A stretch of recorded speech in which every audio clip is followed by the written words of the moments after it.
another chill stream. This time we have a lot to go over in a casual way.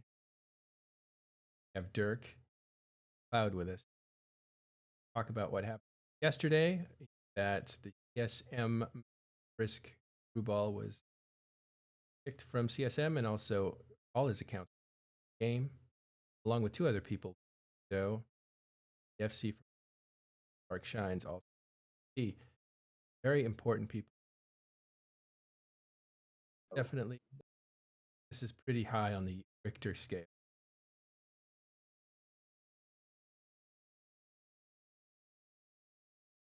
No, We're going to go to the Ulai courthouse, and that's where we're switch the picture. What's up, Dirk?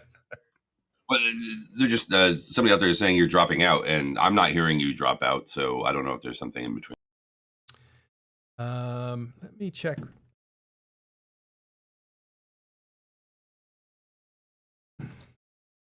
It may have something to do with it may have a voice gate on. Let me talk. How's this? I wasn't hearing you drop out here, so yeah. I'm thinking the voice activation kind of thing that's going on, or the gate that Adderall has on the. I'm pushed to talk now. At least I think I am. So it drops out normally when you do voice activation because it's trying to keep out all the sound that's not you. So let me know, guys, if that ends up being a problem. If you guys can't hear me.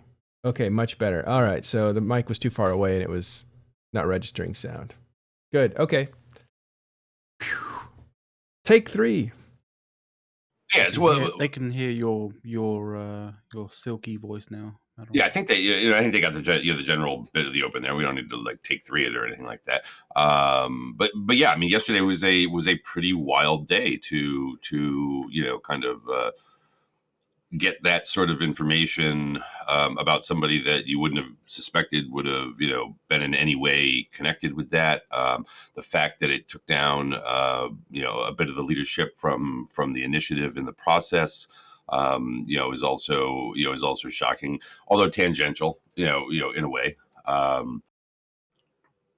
think that I'm going to come back to again the fact that Brisk is still unaware of what the specific allegations are. And look, when you get banned for real money trading, you get a thing that says you've been banned for real money trading. It doesn't necessarily tell you, who you bought from and how much and what the details are and things like that. But you know what? Real money trading. Botting. Duplication or multiplexing or whatever the hell they call it. These are rather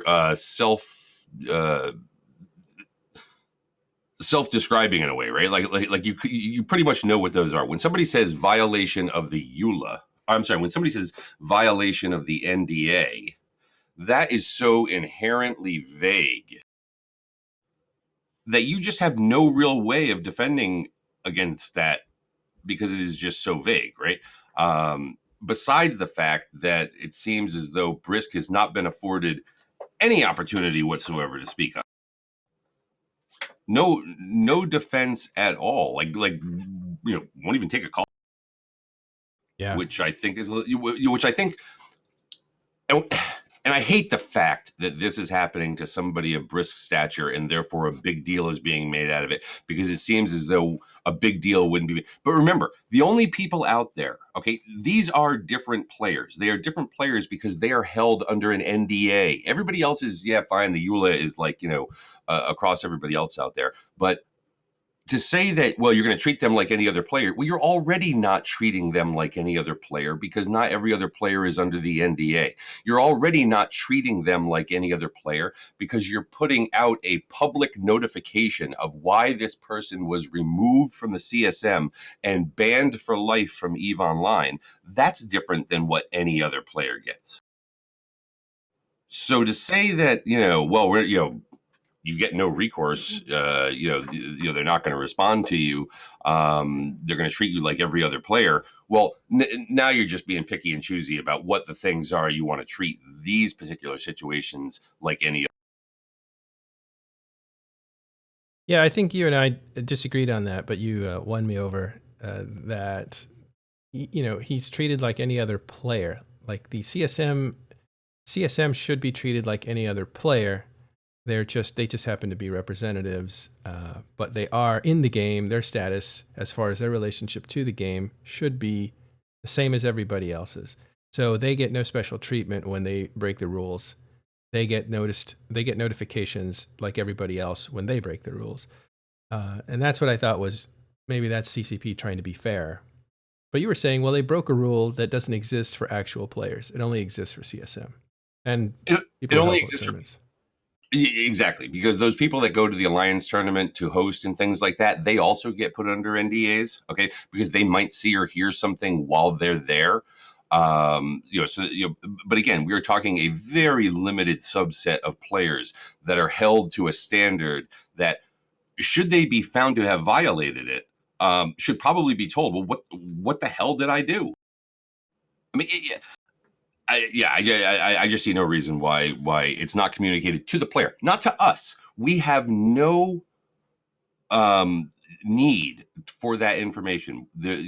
We have no right to that information. We don't have a need to that information other than the normal human need that people want to know things and shit like that. But whatever, we don't deserve that. The player being accused, though, they kind of, I think, have a bit of a right to know what they're being accused of, be able to answer to that, and not just be cast out, with the bathwater. Do they have a right to it? Because we know that he hasn't been talked to. So if they did talk to him, would we know that he has been talked to and what they've said? Like, the CCP have to trust somebody that broke NDA, according to them, with correspondence about the fact they've been removed from the game. Well, other people who are banned for other situations get more information as to what they did to get banned. Like, people banned for botting, people banned for RMT get told that they've been banned for breaking certain aspects of the EULA. With regards to botting or with regards to real money trading kind of thing. Like, but Briss was just told that. Well, Briss just was informed that he broke the NDA. So it's kind of. I mean, yeah, he gets more information when he realizes who else got the 1 year bans, but still, it's very vague. Well, And just to dispel the white knight, Yeah. because Bobby Roberts 99 out there said white knight Dirk. Listen to me. I am not white knighting. Okay, I believe something happened. All right, I don't believe that CCP created this out of whole cloth. I do not believe that they trumped up charges or anything like that. Right. I believe something happened. Certainly something that even if it was inadvertent, even if it was in an inadvertent breach of the NDA, warranted removal from the CSM, warranted some sort of sanction elsewhere. Where I get a little gray is in whether or not the penalty itself was warranted, just given all of the different things that apparently you can receive the death penalty for, are real money trading, botting, telling people you're going to cut off their hands or whatever, right? Like, to think that this was a breach that reached that level, I don't know. I'm not sure I'm there yet. I'm not sure I'll ever be there yet because I just don't know. I do trust CCP. I really want to trust them. But I do think something I do think something happened. Yeah. The fact that something happened, I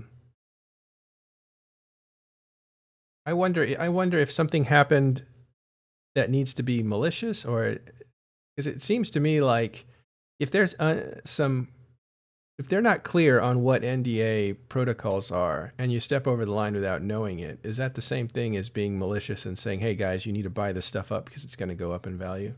Yes. Hello, Ashtrathi. Well, explain Breaking that. an NDA through negligence is just as bad as through maliciousness. It's still breaking an NDA. It doesn't matter. Okay, legally it doesn't matter. I'm talking more philosophically about this game. One could argue that a negligent breach of contract of NDA is actually worse than a malicious one. Really, if things weren't clear?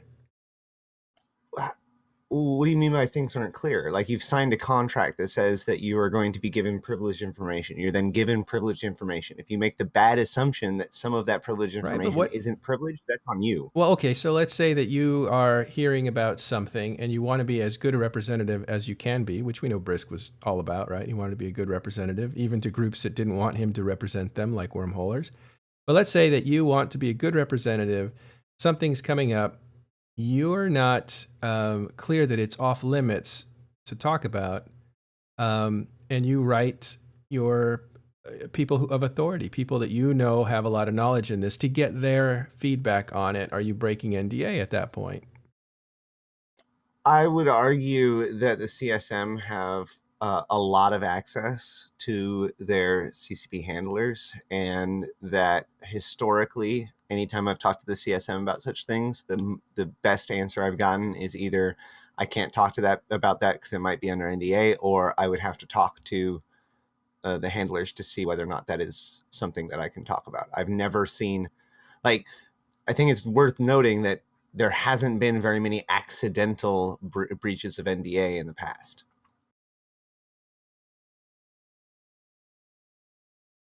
Yeah, but I think if you look at some of the characteristics of Risk, and if you look at characteristics of Jintan before him and characteristics of Mike Azariah before him, these are all candidates that don't have a group that has put them there.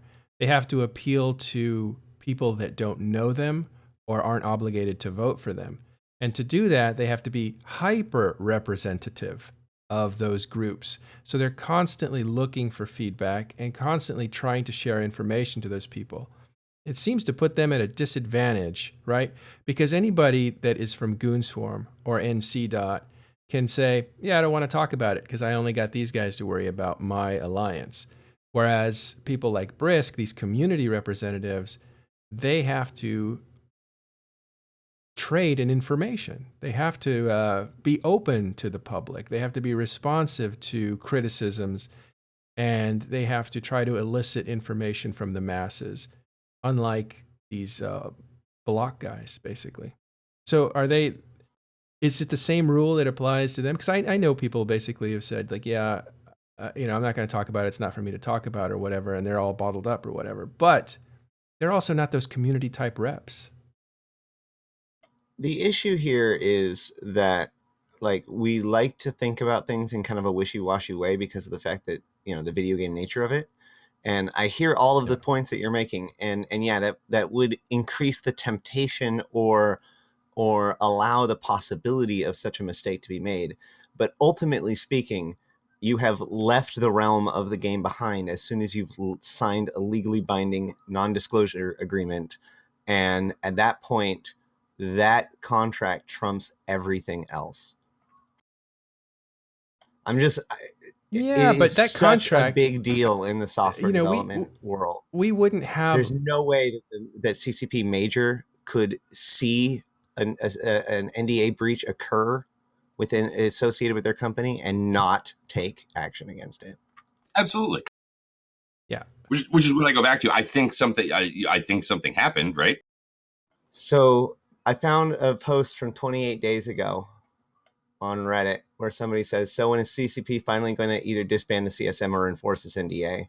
Interestingly enough, CCP Falcon's response is, can you provide actual evidence that there is leaking that relies on more concrete foundations than some dude did stuff at roughly the same time as some stuff was announced? I'm all for leveling people who breach our trust and disrespect our MDA.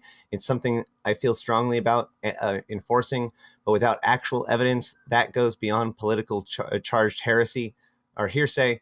There is not a great deal that we can do. If you have actual evidence, then you should contact Internal Affairs and they will launch an investigation with the assistance of the community team. Yeah, there was some other tweet that was interesting that went out to Pando, basically saying, don't let my death be in vain or something. I'll pull that up in a second. And then follow up, he says, how are we, the players, supposed to get evidence of the leaks? And Falcon response is, generally when somebody accuses another player of something, they'll have evidence to back up the accusation. If there's no evidence to back up the accusation other than I believe that someone did something because something else might have been vaguely connected to something similar, then there's really not much to go on. He was challenging people to say, give some proof or sit down. Right. Well, he was saying, yeah, this guy was saying that, oh yeah, there's clearly these leaks because these guys bought supers right before this other thing, or whatever. And his response is, we take these things seriously. If you have evidence, submit it, and we require our evidence to move forward, which is actually a very important thing for them to assure, given the current circumstances, because a lot of the accusations and mistakes would have been involving like a failure to properly process the evidence, or having a not high enough standard of evidence. Did you say that somebody bought supers? Was that an example? This post, it's just a post from 28 days ago. One of the examples he says is PL building supers 6 months before Dominion, Bastion somehow kicking all of the renters from Fountain and moving their crabs 1 week before Nolan, Anam North hits. He's just rattling off examples of what he thinks is evidence of the CSM leaking, not anything else. The Falcons' response was the noteworthy thing. Right, yeah. So he wasn't saying there's something happened here. He was saying in the CSM is bad in general because players get an advantage over other players.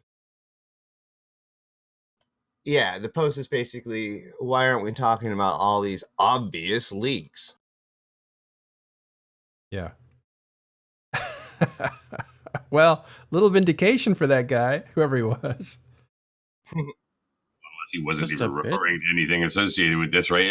I mean, just throwing up, kind of like generalizations of what you could perceive to be, oh, well, geez, they must have had insider information of that going down, right? Like that is a time immemorial thing for EVE Online, that somebody front ran something. They must have had insider information. Yeah, I also hopped on because I agree with Dirk in the fact that we don't deserve to know the high level evidence or the actual evidence, or maybe even necessarily the exploit that was used. But I would argue that given the post that was made, it would be nice for a second follow-up to establish high level assurances on the 2 or 3 points that were raised by this issue that does not require actual evidence. Like, all it would take is CCP Falcon saying, yes, we've talked to him. Yes, it was a thorough investigation. Yes, we stand by our decisions. You know what I mean? Just like a second follow-up that tells the masses, hey, I know this is crazy. It is crazy. But it is what it is, man.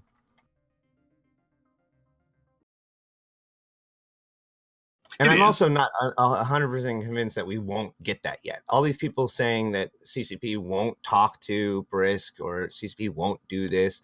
CCP surprised us before in how they communicate. I reserve judgment until it happens. Oh, no question about that. And look, let's be clear here that one of the things that I think drives sort of the reaction it does anytime anything like this happens, right? Is there's no basis to be able to sit there and go, well, we know that CCP adequately handles these things in kind of a uniform manner over time. And you know what? This person is being treated the same way as somebody else, because that is completely not true. Because the way that they have handled these things over time has varied, like the seasons. I mean, it just, because we can go back, look at the amount of information that was put out in the dev blog here, right? That kind of outlined this this sort of summary of what happened, right? But certainly implies emphatically that Brisk breached the NDA, gave information to somebody who then gave information to somebody else who then acted upon it, and looks like it turned into some sort of conspiracy kind of a thing, right? Let me go back to the last CSM that was removed for what we believe to have been an NDA breach at the time, and that was Manfred Sidious in November of 2015. Okay, here was the explanation that was given at the time. Hi everyone, I'm here today to let you know that we have removed Manfred Sidious from CSM 10. The reasoning for his removal will, of course, remain confidential between CCP and Manfred, and we would like to thank him for his contribution during his term with CSM 10. Signed, CCP Lilu. Boom, that was it. Yeah, I have to say that the difference between then and now is like as much as I think the statement from CCP was a hopeful kind of attempt at answering some questions, I think it kind of threw up a lot more questions than it actually answered. Right, but And also, yeah, also I kind of feel like I actually, this is speculation. I don't know whether what Manfred Sidious was told regarding his breaking of or his removal. Let's put it that way. But I kind of feel like he may have been told a lot more than, say, Brisk did. But right. that's speculation. Like, we'd need to actually ask Manfred about that. And the other thing we should point out is that Manfred was not banned from the game. He was Yeah. removed from the CSM. He was not banned from the game. Oh, by the way, I don't even think he caught a short-term ban from the game.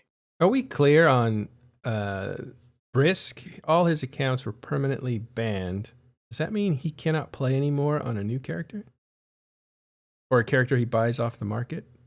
There's been people out there who have been questioning the fact that in the announcement it says that, and he will no longer be able to run for CSM again.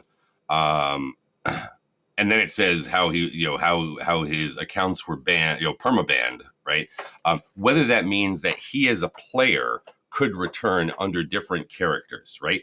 And there's always this crazy stuff out there about what does a permaban mean. My understanding was a permaban means that is player level type stuff. That is not about your characters. That is not a character level ban.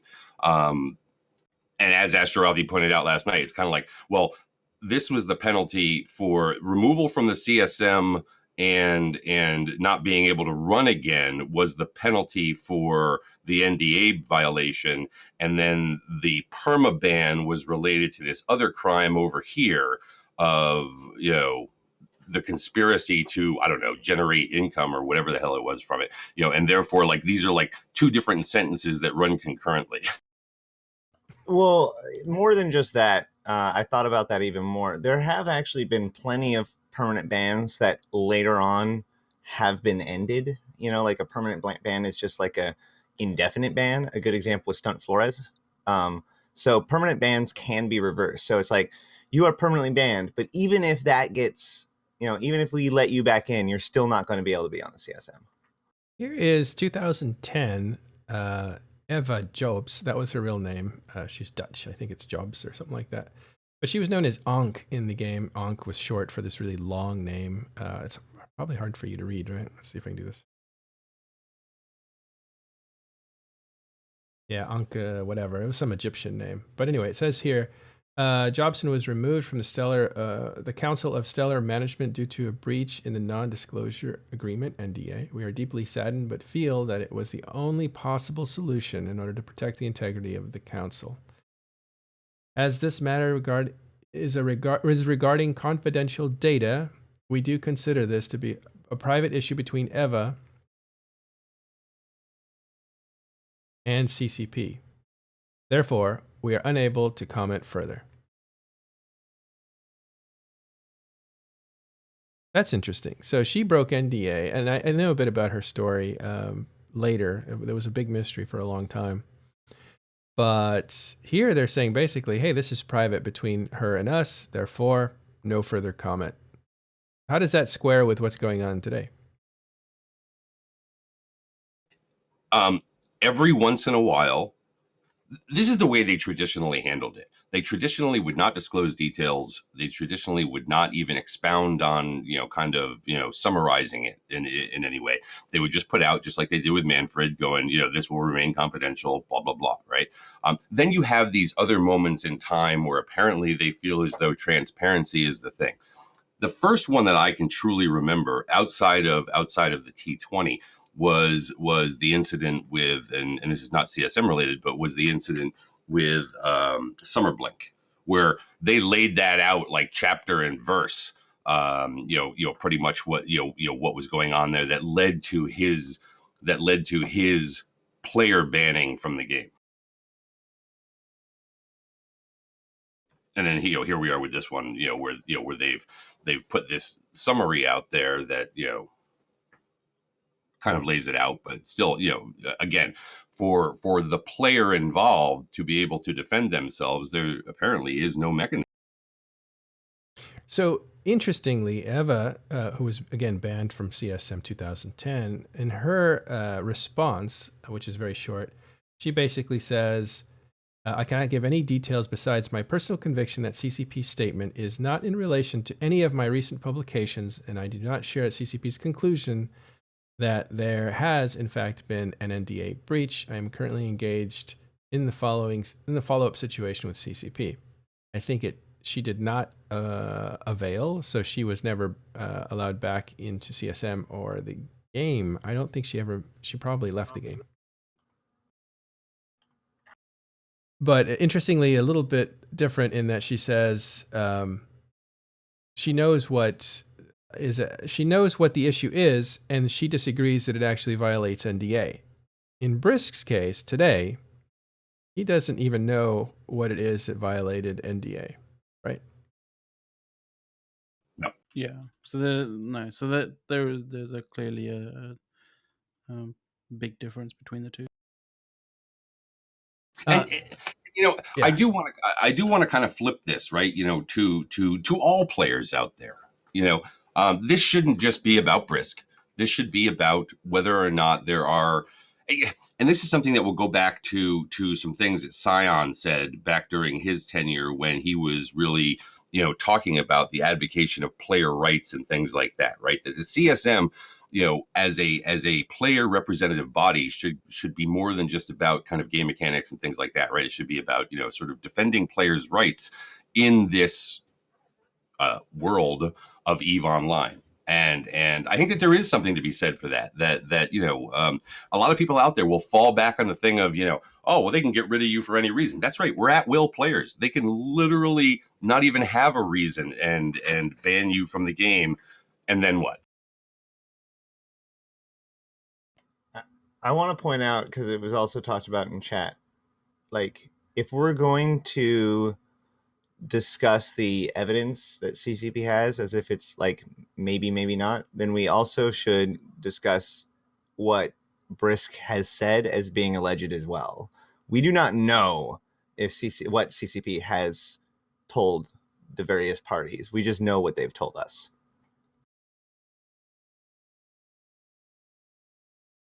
Correct. They haven't told the various parties anything beyond their initial statement, I believe.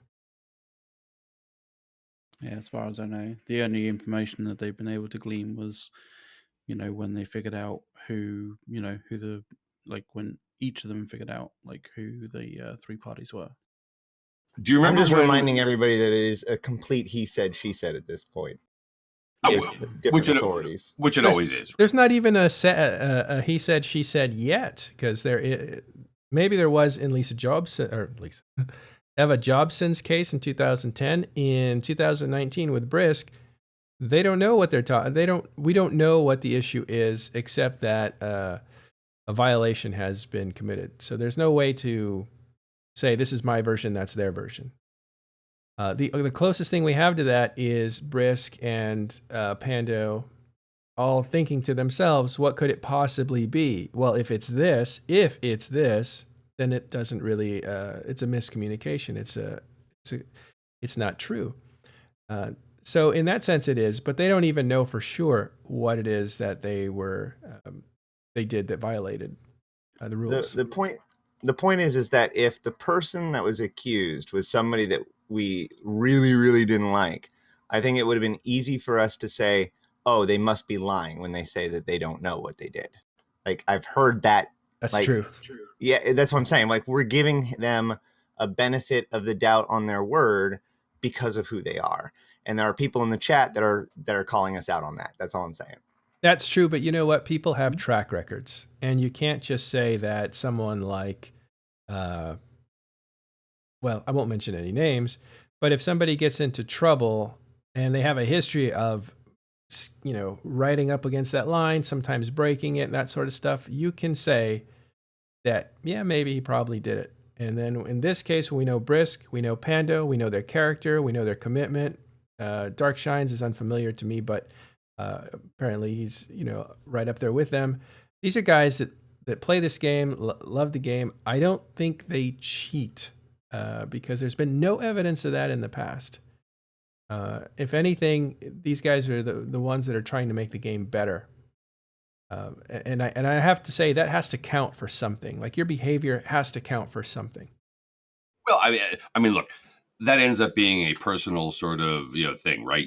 Whether or not you want to look, if you're from the other side out there and you want to just feel that that person must have done it because you didn't like them anyways, then those sort of things can't cancel each other out. That's court of public opinion crap, okay, which really should have no bearing on the dealings between CCP and the paying player in the process. The Yeah. court of public opinion shouldn't even be freaking involved here. There should be policies and procedures for how CCP deals with this every single time it happens, and it should be handled in exactly the same way every single time it happens, not differently from year to year and from person who works there to person who works there and all. But situations are different, right? Like, I think situations are different. Policy changes, it evolves, even with the employees that CCP has. I know that everybody wants like consistency, but at the end of the entire scenario is CCP has a game they need to protect. They need to protect the integrity of it. Part of that game is they have this council that's elected by players. They need to protect that process. And then they need to protect the actual institution, the representation of it, as it being seen as fair. And CCP, if I know anything about them, loathes being leveraged by players more than anything. They hate it when they're stuck into the meta. They want to stay above it. So they shouldn't put themselves into the meta, right? I don't think they are here. Well, they wrote what they did out there, which put out for public consumption enough of amount of information to get the chatter rolling at a higher level than it was, say, back during Man. That's just what happens when you put out more detail. Then this will remain confidential because this is how we handle things normally. We confidential. We don't talk about player bans. Blah blah blah blah blah. Now they shouldn't talk about it with us. If you get banned, wouldn't you want to know why? No, here's the reason. I would want to know as a person if I got banned, and it's always possible. I would want to know, like, well, what is the landmine I stepped on that I didn't know was there? Sure. But I think from CCP's point of view, there are tens of thousands of players, hundreds of thousands historically, and all these EVE players love to play legalese and argue with authority. And, it would just, I think, tie them up for a long time. Oh, there's no... Look, everybody banned says, I'm innocent. Everybody. I don't think anybody here is asking that there be a justice system that allows Brisk to go in and present evidence refuting their case or something like that. Okay, within the EVE context, right? But I think that if a player is told look, if I was told I was botting, okay, and I got banned for botting, I'd be like, well, huh? What the hell? Because I could barely use my mouse and keyboard, let alone figure out how to do botting or whatever. But so it's like I would want to know. I'm sorry, what evidence do you have of that? Because my God, I can't do it, right? Like I would want to be able to have a conversation with them in order to work out what I would believe to be an injustice being put upon me, right? See, I think that we should all double down on this whole thing, right? Like, I think that we should create a process so that we can elect space judges. And then, like, some of these guys who really think that they know about the law can read the EULA and they can become space lawyers. And we can, like, take a collection of people to make a space jury. And we can totally make this happen. Now, you know what? I am 100% behind you. But a jury of peers and also a new gameplay and new mechanisms of meta leverage. This is fascinating. And I'll tell you what, you get a lot of publicity. You'd get a lot of publicity out of this. What's that? League of Legends has a system kind of like that. Not like specific judges, but the community actually prejudge whether or not something is bad enough for punishment. What I would look down upon is, breads and circuses where you give the thumbs down to players that you just don't like because they're not popular, but they're not necessarily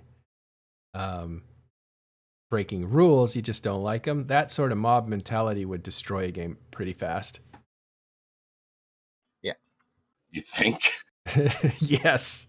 Remember, Microsoft made that AI and they're like, we're going to turn it to the public so the public can educate it on how to be a human. And within a day and a half, it was a racist bastard. Yeah, but again, to go back to just All right, take us back. Well, no, because I want to go back to another example, okay, of how they handled a particular situation, okay, and I believe it was last year, just before the elections were going to take place with Creature Verpio, right? They told Creature, and now I think everybody knew because it got leaked out there and things like that, right? But they explained to Creature exactly why he wasn't being able to run for the CSM last year.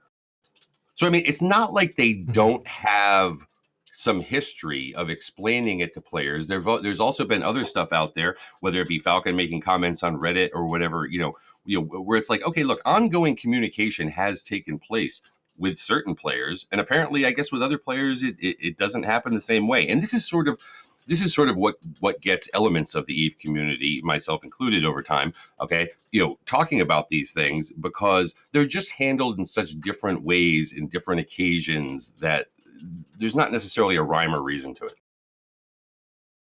You'd want to see more consistency. Sorry, go ahead. What I wonder is it not that this punishment is so extreme, but was the Manny punishment too light? Like a breach of an NDA,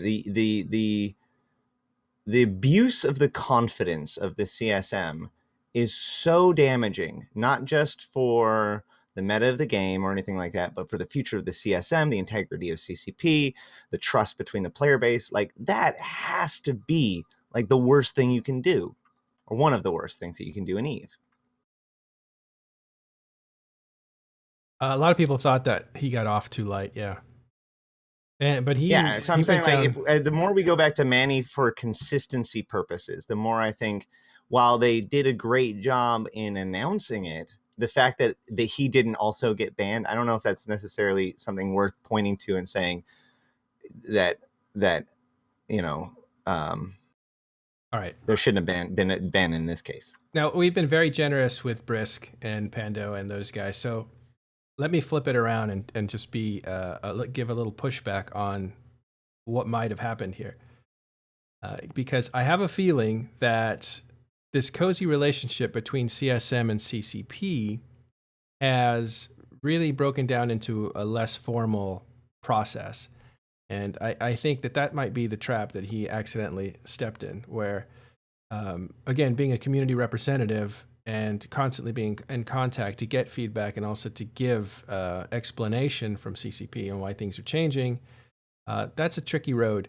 And I think that the CSM and CCP have been chummy and they've needed each other and they've really been in it together to keep the game going and all that other stuff. And I just think that led to a lot of informality.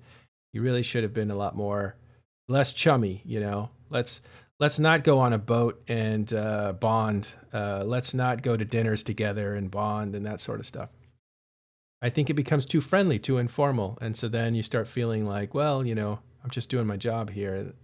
I just think that might have been part of it. So, hey, it's kind of like the whole culture of the CSM and CCP put together that might be a problem. And then you have this strict NDA where, like, hey, you shouldn't have talked about something that we were tossing around as an idea. You shouldn't have talked about that. Well, how can we get feedback on if people will like it if we can't talk about it? Well, my concern with that is there's three clues that kind of suggest against that. One, it was brought by the CSM, which means the other members of the CSM saw it and said, this is a problem. Two, it was agreed to by CCP. So that suggests that it wasn't just the CSM like attacking their own. Once it was handed to CCP looked at this and said, yeah, this is serious. And third of all, that annoying little note at the bottom of that post that talks about electronic devices in the summits. Yeah, that must If be that weird. has anything to do with it, if there was an electronic device, Pando and Brisk involving the summit, I just got to say, you have to know that that would have been wrong.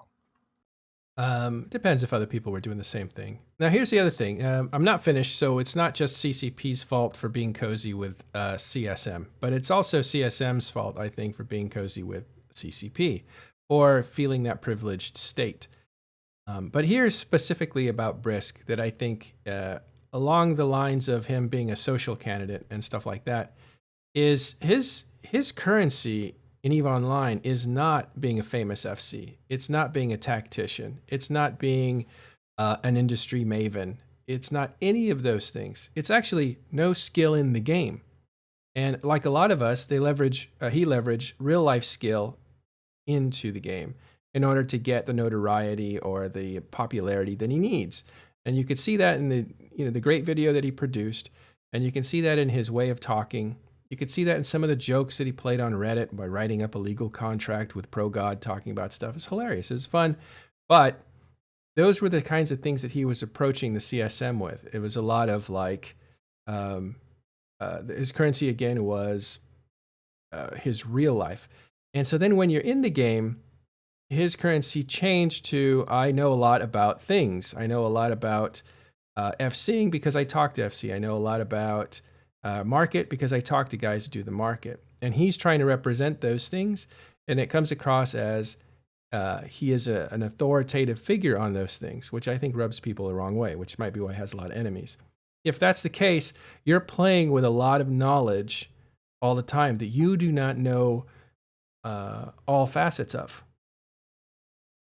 And I think that's one of the things that if there's a criticism about Brisk, that could be one of the things. I don't know if it got him into trouble necessarily, but if you're not a subject matter expert, if you're a generalist, then you're going to not know the deep details about a lot of things. And when you talk about those things, you're going to irritate people who are the deep experts on there if they want the attention for that sort of accomplishment. And I think, the relationship with his initiative brothers, Pando and Darkshines, I don't know what that relationship is. I imagine they see him as a representative to CCP. And so that's probably why, if anything, I don't know what the relationship is, but if there's a cozy relationship, it has to do with the FC team of initiative thinking that they have an in to CCP, which a lot of these groups do. Pando specifically multiple times discussed or mentioned how often he is talking to Brisk, in particular because of Brisk's position in the CSM. Like, it wasn't just, we like to hang out at the end of the day. No, he said because of how interested he was about the game, right? So Pando. Pando doesn't have time. Go ahead. No, I was just going to say it, and it's because Pando sees, because he was such an active FC, he sees issues and frustrations with certain aspects of the game. So he kind of, he sees Brisk as a conduit to be able to, influence changes to the game. Well, okay, and that's the reason. No. Yeah. It's true, and what you're saying is accurate. I think a lot of FCs don't have time to run for CSM, right? And if they do run for CSM and win, they may not have time to participate like they should. So to have a representative to offload that is very natural to them. That's what they do with logistics. That's what they do with CEOs and diplomacy. They offload some of that work to other people. And so having a rep into CCP, I think a lot of FCs look at having a rep on CSM as a valuable thing now. That was not the case before 2009, 2010. Before that, it was like more of a popularity contest among players that were notable for various reasons or had small constituencies. Nullsec did not give a crap about CSM, and they didn't want to have anything to do with it. They thought it was a joke. They thought it was something that was just a gimmick. And that was changed when jump bridges were affected. And then I think at least the Mittani made a lot of noise about this at the time. People said like, oh, wait a minute, the CSM, they can actually change things in EVE. We got to protect our interests, so let's get in there. And then you saw this giant parade led by led by the Matani, and they brought in all their guys to vote their block in, and now they had control. It's basically a null takeover of CSM, and that happened right about Incarno when a lot of things were going haywire. The CSM 6, CSM6? the war CSM, Yeah. very much changed the course of the CSM. Well, CSM 5 set up CSM 6 by Correct. changing all the rules and getting in there and saying we want real stakeholdership in this game, and they were given that. But the beneficiaries to that were actually nullsecers that came in and swept out those guys. Nullsec came in and became CSM 6, and now they had the power to influence the game, and that's why that relationship started that way. And it's been that way ever since, with just a few people who've been counter to that movement, which would be like Steve Rnukin, who doesn't really have a constituency, or Mike Azariah. So my concern. Sorry. Oh, my concern with this theory about Brisk and them and how they might not have known or whatever is that actually, in my opinion, for Brisk, that would be worse because that speaks to his professional talents, the ability to gain, speak to your constituents and collect information from your constituents while at the same time preserving the state secrets is like. Not when they're informal. That's the problem, I think. Well, I'm just saying of anybody, you would think that somebody who's a professional politician would be able to navigate that. Yeah, but this is a game. You talk about the game 24/7. You lose track of what's privileged and what's not. I don't mean you forget what you're not supposed to talk about. He shouldn't. Okay. And I'm sorry, once you get on the CSM, you've got to learn, to be able to lock it down a little more than those of us who just sit here talking about this stuff all the time, right? Even if before you went on there, you were somebody who in your comms was always talking about this stuff. Once you get there, you've got to learn how to lock down and compartmentalize that which you've gleaned, from kind of insider information, from the normal kind of conversation that you are expected to have as a CSM representative in dealing with constituents out there and hearing what it is they have to say, right? It's not just so tell me what you think, now I'm going to be quiet. There's usually a give and take, but you've got to lock down your ability to, you got to lock down what it is you either intentionally or inadvertently give out, right? I mean, there is the NDA, you got to lock it down.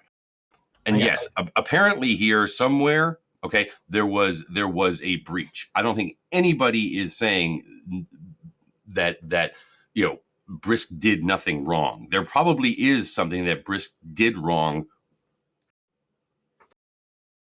Sure. But the thing you described before about his relationship with Pando and Pando talking to him and all that kind of stuff, that you're literally describing what a CSM is supposed to do. They're supposed to listen to people out there. You've got that whole Big Blue Donut channel that certain CSM members are in, who are hearing what FCs are saying, and not if you're an bring FC. that forth. That's the thing. There's been this discussion about CSM. Why don't you elect experts? That way they don't have to constantly go back and check with people. When you elect these general candidates that aren't experts in a subject matter, but want to speak on that subject matter, they need to consult experts. And if you have an FC in there, he doesn't have to do that. If Pando was in CSM, there wouldn't need to be Pando talking to someone else in initiative to find out if that's a good change or not. But I think it comes down to what you end up with as a product, as the CSM, because you can't have a CSM that has like 100 people. Like you need to whittle that down to something that's more manageable when it comes to summits and that kind of thing. And if all you have are FCs, then other aspects of the game, which are just as important, like basically more important, I think. And even more important, end up not getting addressed in any way, shape, or form.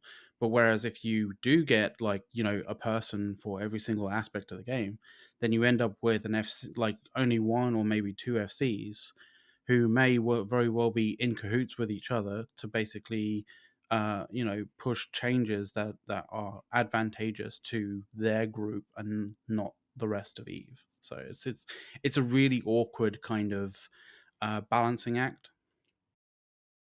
Yes, That- and that's one of the not the controversies, but one of the things about CSM is who is the right kind of representative. If all you care about is Yeah. PvP balance, then you want people who know about that stuff. If you care about something else, then the more PvP balance guys you have in there, the less something else is going to get covered, or even pushed or promoted, or um, the less influence the players are going to have in that area. And if it does come up as a topic, then what do these PvPers really know about solo mining and low sec?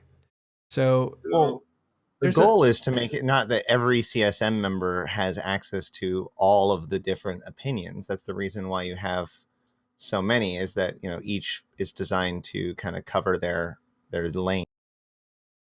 But that's a problem. I think that's a huge problem, and I think it's a huge problem when the lanes are covered essentially by nullsec guys. However diverse they are, they still come from it from a point of view of epic gameplay. You're not talking to loners in there and stuff. So that's why I had a problem with CSM's makeup when people were saying, "Oh, it's a goon swarm CSM." I didn't really think that much about it because at that level, people kind of lose their identity a little bit, and so but they don't lose their gameplay or their point of view about the game. These guys are epic game players, right? They want the big stuff. They think that's the stuff that drives recruitment. They think that's the way we get into the news and bring more people in, et cetera, et cetera. And that point of view is very dominant. And I think you can see that too in some of the results at CSM, at least in the CSM minutes. You could see what their concerns about, right? A lot of balance stuff and Right. yeah. So anyway. Well, those flaws are flaws in the election process or the political process, which are much greater issues. It's a bit of a stupid process, but it's the best process that we have, right? People vote for their representatives, but the key I keep going back to, you mentioned earlier, people keep throwing out there, it is just a game. It is just a game. As soon as you sign that NDA, it is no longer just a game. That is not an in-game transaction. That is a legal transaction between you and CCP. It is not a game anymore. I get you. But what I was saying is not that this shouldn't be taken seriously. It's more like if you're just talking about a game, and that's the way most people see it, then it's not that you shouldn't take it seriously, but he seems to be talking about it all the time in this medium, inside the game, with his court mates. I just feel like that if you're going to be a community representative, that you might get to a point where you're talking so much and dealing with information that you're not specifically able to answer for, that you constantly need to seek out more information. And that combination makes it so that you're actually talking too much. Like maybe I'm talking too much right now. Well, the suggestion there would be that more. one of the other two were exploiting Brisk, right? Like, No, I doubt got that. him to reveal. Well, Well, it's the not- idea would be that Brisk didn't know that what he was saying, but No. somebody else did use that information for ill-gotten purposes. Yeah, of course, right? Like everybody's capable of something. So yes, Isk, to answer a question here by RL, Brisk is perma-banned. All his accounts were perma-banned. We don't know what that means necessarily because it should be clear, but it's not what that actually means. Did they ban the player or did they ban the accounts or did they ban the characters? I think it changes depending, right? What do you guys think of that? I've been reading the suspension and ban policy. I see nothing about, like, they say when a player happens, the action is banning an account. So I don't, but at the same time, I can't find that rule that I thought existed where a bannable offense to try to get around a ban. What's the deal with CO2's leader? He's everybody was saying like, hey, he's playing again. He's playing again. That was a big old deal like a year ago. Well, yeah, then that's the thing is that the policy in practice has been warped and twisted many times in the past. That's a good example. Like I said, Stunt was another good example of like a permanent ban that was then like, oh yeah, you can make another character, but you can't be Stunt. And then like a few months later, everybody realized that was also stupid.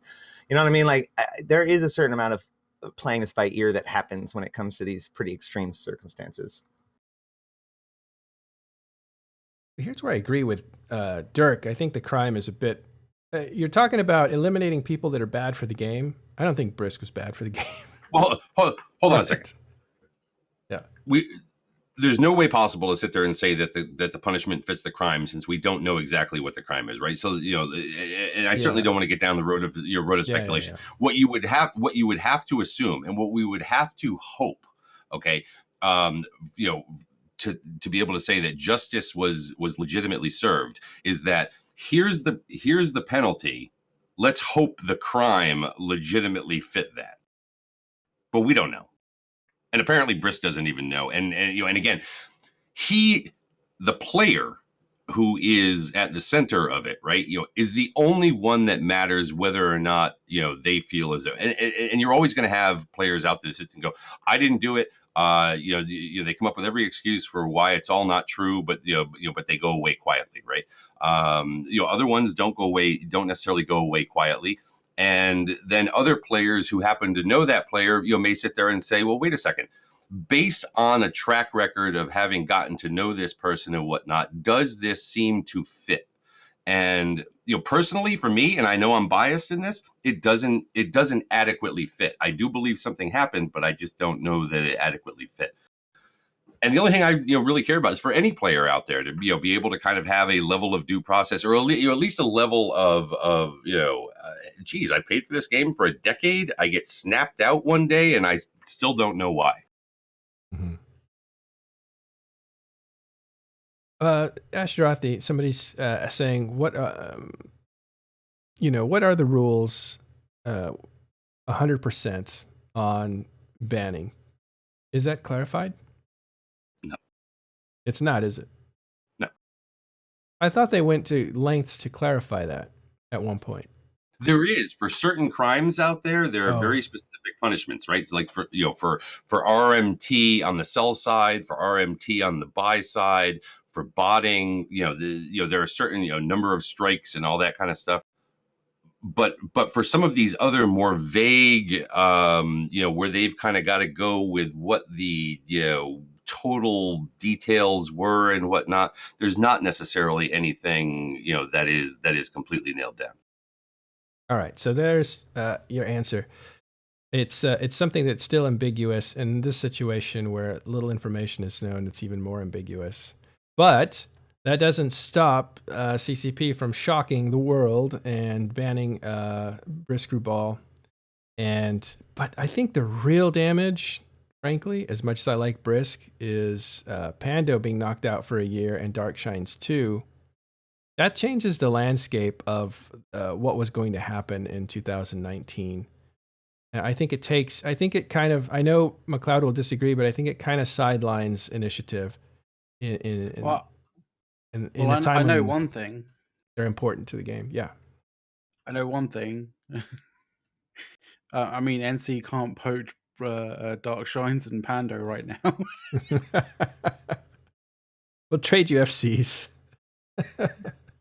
We'll take them even if they're sidelined. It's like a hurt when they're hurt on the sideline. We'll get them next year, but we'll buy them when they're down. Okay, so let's transition into talking about something else, because something else has got to be happening.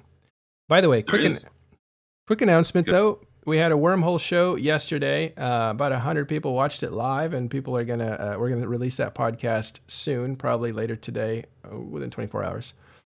Great show. Had nothing to do with any of this, if you can imagine. Did they talk about their wormhole candidate that they're putting forth this year? Yes. People were telling the host, Exuki, run for CSM. Well, he ran last year, so He did. They split the vote 3 ways, and so wormhole community basically had no candidate on CSM, and Brisk tried to fill that gap and got burned by wormholers who thought he was doing a disservice to them. So that's what that joke's about. But check it out. It'll be coming soon, and it was really neat to see just how deep wormhole stuff goes that doesn't get covered. And we're going to do that as often as possible. Yeah, some other news. Let's. What did you want to talk about? The patch dropped today. Hatch, yeah. We covered that on the Sunday show, so check out Talking in Stations last week, the premiere of season 2. We talked about it in 2 different ways, which were, and we won't go into it here, but I'll just say we talked about it in ways of more capitals are going to die this year because of some of the rules changes, and harvesting is going to be reduced, so some of the rules changes there. And that all happened today, so yeah, new patch is in today. Have we seen any carriers dying to Well, not being able to warp? Or I was kind of looking at that. It's a little bit difficult to tell just from kill mails as to whether is there a they warp and stuff.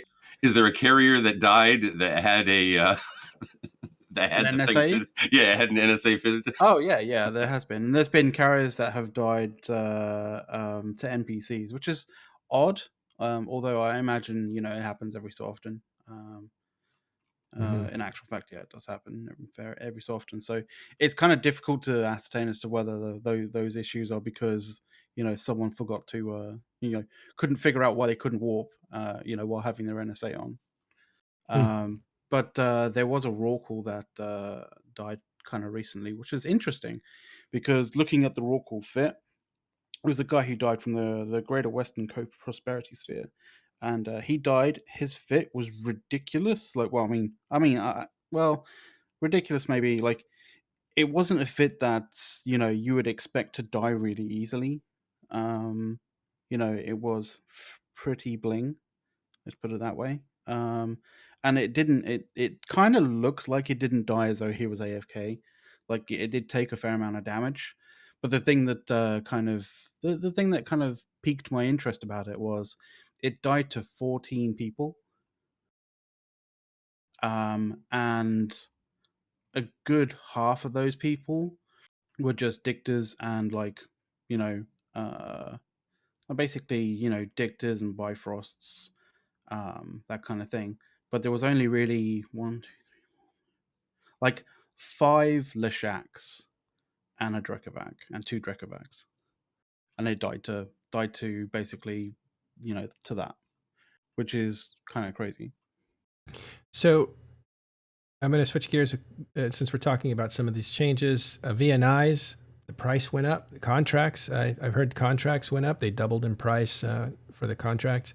What is going on? Because these things were supposed to be nerfed. VNIs have been used basically as ships that you could take into, I don't know if they're missions or plexes or whatever. And because their drone strength was really good, you could basically have 2 or 3 of those going, make a bunch of money while you didn't really have to work hard because the drones are doing a lot of the killing for you. Basically, it's called AFK VNI ratting. And that was supposed to be nerfed with this patch. Yet, if you look at the prices, they've gone up. And so have the contract prices for those. And it looks like, as Jaliant says here in chat, that the drones are actually better now, that they move slower because they can actually apply damage better. Now, interesting. We were trying to figure that out because if you are moving and something else is moving, it's harder to hit each other because you're both moving. It's a transversal velocity. If one is standing still and one is moving, the thing standing still will have a harder time hitting the thing that's moving. I think it gets into masses. Like a battleship should not be moving. It's better to have that thing stand still because then you can apply damage better. This is actually beyond my ability to explain off the top of my head, so I'm going to stop trying, only to say that if something is moving slower and it's a bigger thing, it can apply damage better. And because it's bigger, it usually applies more damage. So slowing down a drone is actually a good thing if it's a heavy drone. Yeah, I don't think anything that you said there is well. True. That's not how any of that works. Apothecary, come in here and explain it. Your own velocity does affect kind of like your gun's ability to actually hit. Like if you're using guns, but if you're using drones, it doesn't really matter too much. Like, really? It's more about the drone. Well, yeah. I think you're talking about the drones out tracking themselves, which is theoretically possible, but I still go back to having done that ratting before. I would say that the heavy drones should have a lot of difficulty catching the frigates, and that's going to cause pretty significant delays. Well, catching them. I don't know. Look, the interesting thing is that the prices are going up, so there's definitely some value being seen there. So I wonder what that is, and that explanation seemed to make sense. And me trying to describe, where is it? No, I'm with you. Like in a lot of Uh, cases, like some of the destroyers that increase the speed of the drones, if you increase the speed of your drones too much, they can actually out-track themselves by slinging past the target. Yeah, we'll have Apothny come in here and explain it. He's somebody who's much more capable. Hello, There he is. Apothny. Yay! Hey, dude. Hi, it's been a little while. Yeah, Been- welcome back. Good to hear you. You brought Good to hear up the out of like Hey, retirement you're because of how wrong you were. Your CSM. Yeah. Someone's Yeah. wrong on the internet. I did must- that. Apothny It's will- not anyone being wrong. It's somebody getting maths wrong. And like a lot of I found out the other day that one of the editors for Crossing Zebras, F, rest in peace, thought that I was doing like an arts degree, but no, I'm doing a maths degree. So, brief thing on transversal in a very simplified manner. If you imagine your ship and you've got another person's ship, if what you are not caring about is absolute speed, you're caring about relative speed. So if I'm moving really, really, really fast in one direction, and the other ship is moving with exactly the same speed in exactly the same direction, then relative to each other, we are not moving. Therefore, it is super easy to hit the thing if we assume that ammo travels instantaneously, which in EVE Online functionally we'll go with that for turrets in any case. The problem is when we are moving at different speeds. So if I'm moving really fast in one direction and you're not moving at all, then you effectively have this speed differential, and that means that your guns need to move across the sky faster than not at all in the first case. In the third case, if I'm moving really, really fast in one direction and you're moving really, really, really fast in the opposite direction, you've effectively doubled the speed at which your guns need to turn in space. Now, the problem with larger ships is that larger gun systems have two problems. Firstly, in the broadest sense, they turn slower, i.e., they can move slower through their angles in order to hit something. And also, they have a higher signature resolution. So basically, that means that if it's kind of the way we think about missiles. If you have a massive gun with a 30-pound cannonball, and you fire that at something that's very, very small, you are not going to apply all of the kinetic energy of that massive cannonball to the tiny thing. You're still probably going to blast it to pieces if you hit, but that's kind of beside the point here. Whereas if you have that massive cannonball hitting a really, really big target, that really, really big target is going to effectively absorb all the kinetic energy of that cannonball and take all of the kinetic energy of it as damage, which is why big ships are generally bad at hitting small ships, because small ships can move really fast and they are smaller. That's what I said. That's pretty much the exact opposite of what you said. Well, that's what I said up here or meant. Yeah. So why would the drones, why are VNIs, if you've been keeping up, I don't know if you have, VNIs actually going up in price when they should have been nerfed by this? So in terms of why they might apply better, I can tell you that, but Okay. I haven't played the game since. That's what we assume. So basically, if the drones are moving slower, and I remember hearing about this when I used to play, it used to be the case that drones moved so quickly they would break their own tracking. So if you imagine you had a stationary ship your drone was trying to shoot, and the drone was moving around it so quickly, it increased its effective own transversal that its own guns couldn't track fast enough to keep up with the pace at which it was flying around it through space. However, if it slows down, that is reducing your effective transversal, right? Mm-hmm.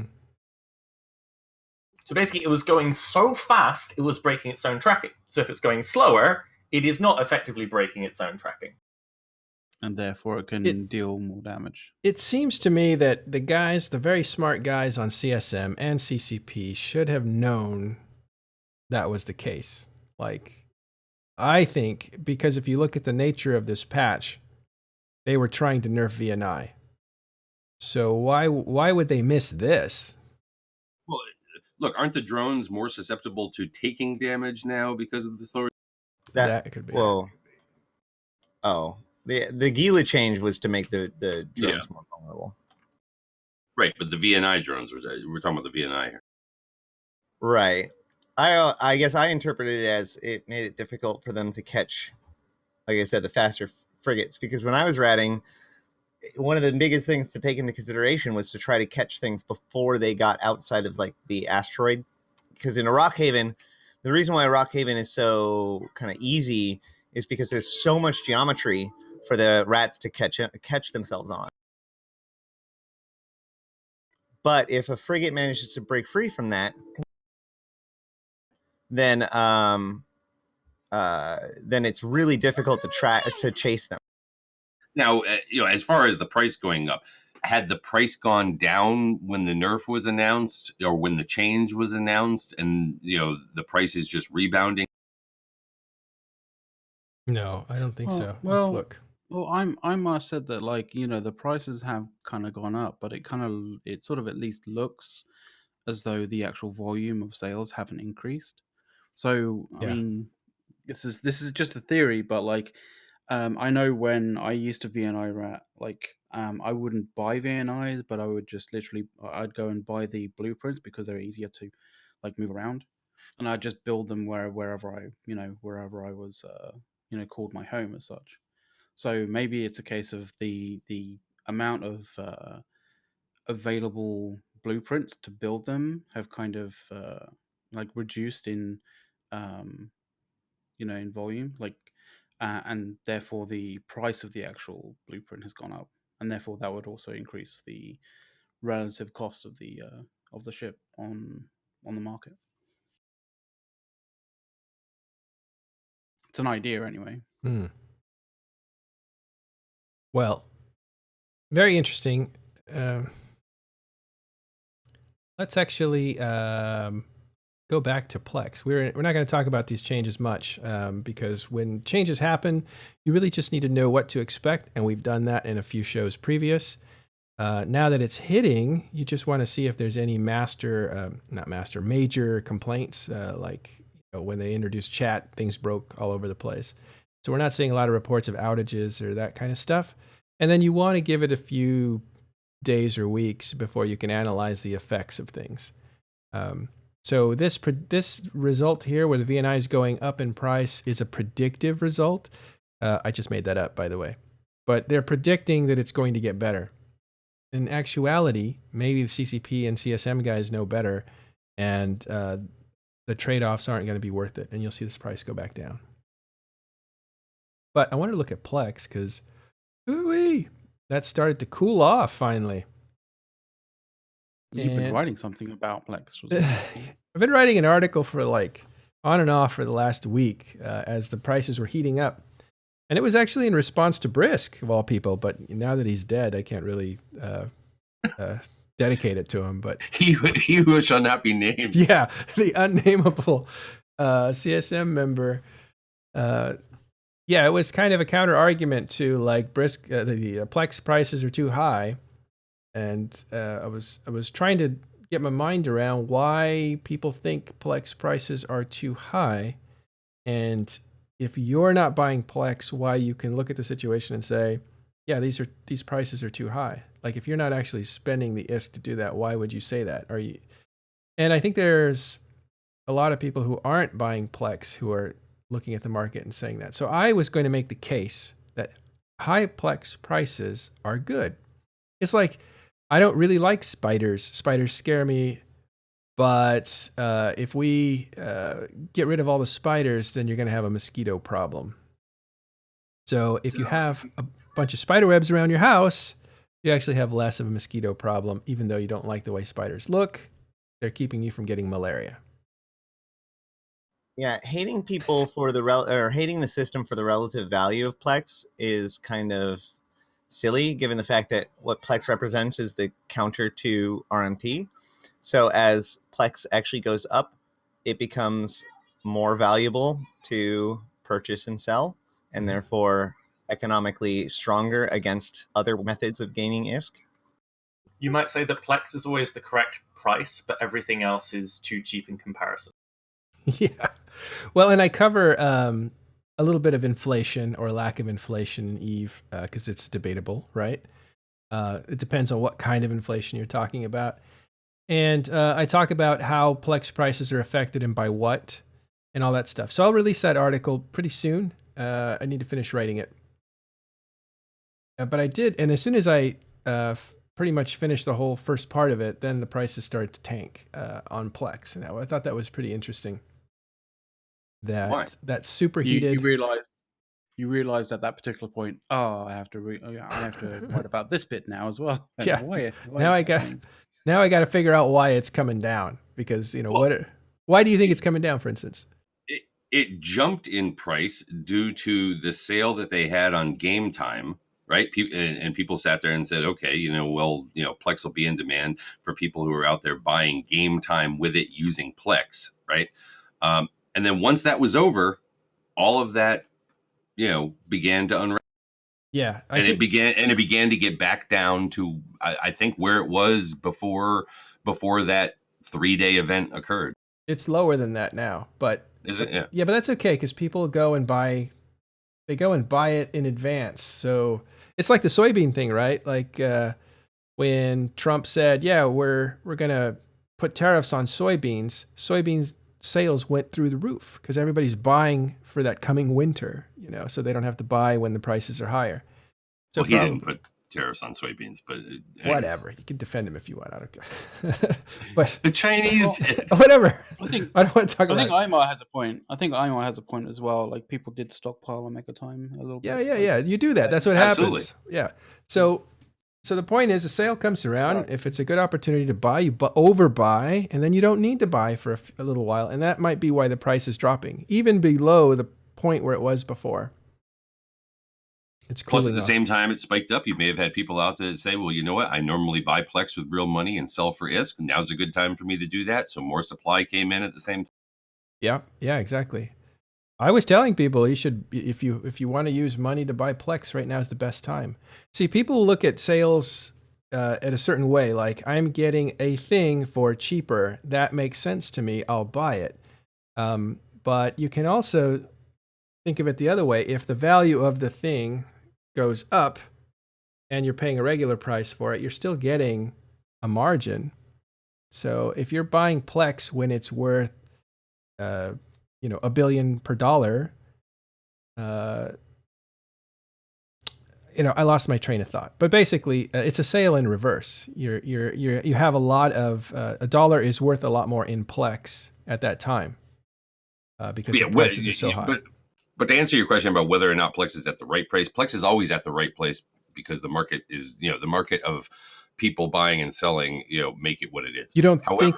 However, whether or not you think it's too high or not high enough depends on what side of the equation you're on. If you are a user of Plex through in-game ISK, currency, right, then you may think it is too high. If you are somebody who spends real money to buy Plex to sell for it, you don't think it's too high. But if you're also CCP, whose primary, where the primary function of Plex is a real money trading tool, right, to fight that, then no, higher Plex is good for that particular thing that they really designed it for. And like spiders suppressing mosquitoes, doesn't higher Plex prices suppress some bad behavior, like the scaling of accounts, having multiple accounts for either botting or for doing multiple things? Yes and no. Unfortunately, when it comes to those scaling things, the point is that the more accounts you have, the more money you can make with those accounts, and therefore, I mean, yeah, it probably impacts it some, but it doesn't make it like, now I can't do that. You know what I mean? Well, it drives your cost up. Who's not wearing headphones? Because you probably should wear headphones. It's probably me. Yeah. If your operating costs go up, and so a downturn is more likely to affect you. If you pay $20 to create a thing, and that thing all of a sudden drops in price, then you're going to get stuck overpaying for the production of a thing that costs less. That's where I think it would discourage some of that scaling, Like, I think that you would definitely farming. see that the SP farms would be the most impacted by that, because they're the most like vulnerable to the cost of Plex versus other things. Right. All All right, so yeah, so it looks like Plex is correcting after a sale that surged it, which I thought was really funny. I know people got mad about it, but I thought, okay, Plex is going up. It looks like it might be even manipulated by players, which is a bad thing. And of course, it's not against the rules. It turns out, I've heard. So manipulating Plex is not against the rules. Well, The only reason why it started to really happen was because the velocity of the increase was starting to get to the point where people thought that they could buy and sell quickly and make some money. Like whereas normally that wouldn't be the much of the case with Plex. Like you would buy Plex to sell Plex, but you'd do it in a sort of a relative long time frame. not according But to it people kind like of Riva. well, yeah. But when the velocity of the price increase kind of gets to a certain point, you get to a state where people who don't normally buy Plex, because it's more of a long-term investment, see it as more of a short-term investment. And I'm start hearing to that jump they on can't the hear you for bandwagon some on it. reason, McLeod. I don't know. I can Huh? hear you, but they're saying they can't hear you. Let me interrupt you. The Storm Rider says unless you break NDA for it, there's no evidence at all, or even suspicion so far that Brisk broke NDA about Plex and Plex prices. That was actually one of the leading theories from last night. Because so the problem is that Brisk has been extremely vocal about his opinions about Plex. And so the theory would be that if he tried to advocate for something involving the Plex, which he does in the minutes, if he was frustrated with CCP's response to that, and therefore he went and complained to his friends could then use that information about what he gathered from CCP in order to profit off of something in Plex. That is one of the theories that has been kicked Yeah, I Objection, speculation. totally dismiss it. Yeah. Yeah.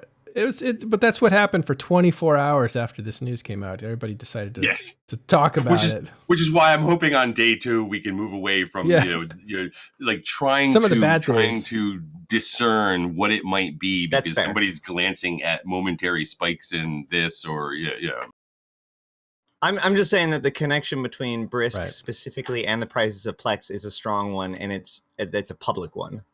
Well, I think part of our job is to look at what things are being considered, and then if we can, to bat some of those down and talk about the stuff that's actually real. So that otherwise, you just have a tinfoil show that goes all over the place, and that doesn't do anybody any good. We want to cut through that, say these theories are bad, they don't make much sense, and get to stuff that kind of makes sense. Everything out of what we actually know is just speculation that then borders on tinfoil that then ultimately reaches, super high scales of Alex Jones. Yeah. So one of the things is we need to give credit to this guy that was in public chat. I've never seen him before. Was it Kill to Flee or something? Because he's the one that talked about, I think, what is the most correct theory so far. Do you guys remember who that guy was? Killer Flea, or it wasn't Killer Bee? It was Killer Bee? No, it wasn't. Don't run with that. I'm sorry, I forgot his name, but he brought up a theory, and then he brought up something that we hadn't considered. That and this is again about Brisk. That Brisk had talked about how he used his cell phone in the middle of the CSM summit, and how some guys didn't like that. And when he brought up that theory, that seemed very plausible. Well, Bard goes to saying Killer of A, and yeah, I do remember him being Killer of A. So yesterday. that guy gets credit for really putting a little more meat on the theory. Well, and this goes back, and again, we're back to the beginning again with the Brisk thing, but they're at the bottom of the announcement that they put out, right? As part of some of the resolutions that they're going to have. And let me just bring it up so that I have the accurate thing. Some additional steps to prevent similar conduct in future will be implemented. Starting from the next summit, we will impose a rule that prohibits electronics during CSM sessions and will take extra time to educate everyone about confidentiality, insider trading, and general do's and don'ts when it comes to operating under the NDA. But that one line, we will impose a rule that prohibits electronics during CSM sessions. Like, that struck people as, that must be where whatever it is that happened here originated. And I'm still struck by that from the standpoint of,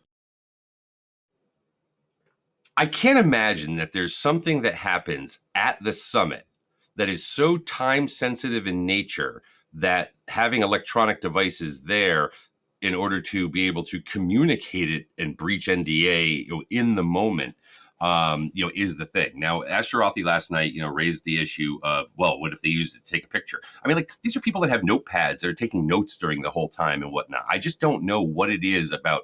Like, I would need evidence from within the meeting itself. So when you are the evidence. I'm going to be right back because I got to drop my son off for the bus, and then I'll be back and drag us off topic yet again. All right, we'll wait for the derail. Don't worry, I'll do it for you whilst you don't hear Ashtarothi. I've returned to time. Apothy, it's so nice to hear you again. What are you wearing? Thanks, buddy. Excuse me, young man? I didn't mean it that way. I meant, are you wearing one of your t-shirts? I am actually wearing my FanFest t-shirt. You know, the one with the nurses? The Kayanoki Inquest one? Oh, yeah. An event that happened at FanFest. That was kind of a neat thing. Well, how have you been? Yeah, I've been good, man. Like, a quarter of my clothing is just like nerd shit that I've kind of got for free or like at events and stuff. It's pretty great. But yeah, I've basically been finishing my maths degree, and also I've got quite heavily involved in LARPing, which I'm sure will shock no one. Yeah, just basically spending time. I've been living with my girlfriend for a year and a half now. Life's good. LARPing, live action role playing. Yes, I actually ended up chairing the University Society, and I currently run a LARP of Vampire the Requiem, which is a White Wolf game. White Wolf might be a name that people remember because White Wolf are the guys who make Vampire, and they are also the company with CCP that were making that MMO that caused the layoffs ages and ages ago. So I can't completely get away from CCP for some reason. I'm still stuck with them. Mm-hmm. But so I run that LARP. I'm also designing a sci-fi LARP based loosely on Babylon 5. And I'm also going to Empire soon, which is a big fantasy LARP in England. I'm considering coming back to EVE over the summer as well, though, just having a little fun casually with it. There was a good question from the audience. Mordecai asks, how do you have a girlfriend and LARP at the same time? That's impossible. You're lying. She LARPed before I did. Actually, if I can say this, and I mean this in a flattering way, his girlfriend is stunningly beautiful. So I mean, that's just a fact. I won't be offended. So I've heard.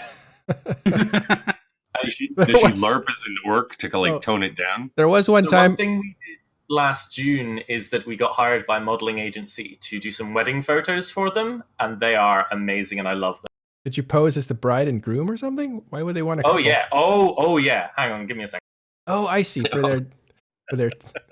Okay. Well, the funny thing is, one time we were talking in stations. We had him on video, and the show was over, and we were all kind of cooling down and talking like we normally do. And he left his camera on, and his girlfriend and him started engaging in affection. And so we all had we had a bit of a kiss. We had to scramble. I don't know, man. I saw some we didn't flesh. know where it was going, so we had to turn it off. Trying to scramble to shut it off.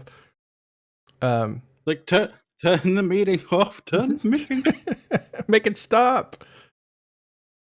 But yeah, very handsome couple. So you were used as models for wedding photographers? Yeah, basically, they got a bunch of different vendors to do all the stuff for free. So the stylists, the cake people, and they were a new photography company. So basically, everybody comes in and does their stuff for free, and in return, they get nice. Oh, cool. Well, okay, so the vampire LARPing, I just have to ask, do you get to bite people? You don't actually do it, but yes. Really? I mean, you're a fucking vampire, dude. Yeah, but I'd assume, you could spread an infection of some sort. Oh, vampires are immune to disease. Oh, right. I have, within 5 seconds of saying it, taking us well off topic of Eve, I'm doing Ashtaroth. You're doing Ashtarothi's work. All right. Well, when he comes back, he'll talk about Abyssal Space and the nuances. All right, well, let's get back to some EVE Online. Have you heard this thing about Brisk getting knocked off the CSM? Is that new Yeah, information? I have. I've been kind of, because I still follow the Eve subreddit and I'm still like lurking in the channel, so I've heard about it. My general opinion is that CCP, to my knowledge, have been very cautious about moving CSM members in the past. I don't know if it's a policy change recently, because like it to an extent discredits support for the CSM. Right, it gives a lot of fuel to the people who say the CSM is a bad idea. They leak. They do all this bad stuff. So CCP have been reluctant to take action in the past in fear of scandal. So wow. given that, my impression is, having been away for a while, is that they must have some rock solid shit to be willing to go through the scandal that we already seeing it being caused. Because like the worst thing could happen was for them to be not sure, do it to be safe, have all this backlash, and then for them to be proven wrong, have backlash to the nth power. Yeah, right. So my opinion is that I reckon, based on evidence I have, it is likely that Brisk did some bad shit that CCP aren't happy with. That is not a judgment on Brisk as a person, but if you told me unnamed CSM member has been kicked by CCP, that is the perspective I would look at it from. And people who are asking, I'm putting the picture in the Discord now. Oh, great. So Discord, put it in Twitch too, or I'll put it in Twitch once I see it in Discord.